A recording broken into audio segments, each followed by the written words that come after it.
27 তারিখ রাত 12টার সময় দুজন 12টার পরে গিয়ে 28 তারিখ পড়লো। তারপরে কেকটা কাটলাম। দেখো আমার বর আমাকে কেকটা খাইয়ে দিচ্ছে, আমিও দেখো কেকটা খাইয়ে দিচ্ছি। দেখো একটু এনজয় করলাম। তারপরে সকাল হলো। সকালে দেখো গোবিন্দভোগ চালের পোলাও হবে, ওখানে জল ফোটাতে দিয়েছি।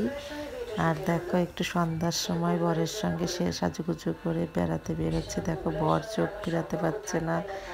দেখো একদম আমাকে একদম চেয়ে চেয়ে দেখছিল ট্যাপ ট্যাপ করে। দেখো আমাদের আজকে দেখো 21টি বছর পার করলাম। এভাবেই যেন যুগ যুগান্তর ধরে এরকম আমার বর আমাকে ভালোবাসে, আর এরকমভাবে যেন দুজন খুব সুখে শান্তিতে সংসার করতে পারি। সবাই আমাদেরকে একটু আশীর্বাদ করো, আর সাথে থেকো, পাশে থেকো। একটু ঘুরতে বের হচ্ছি।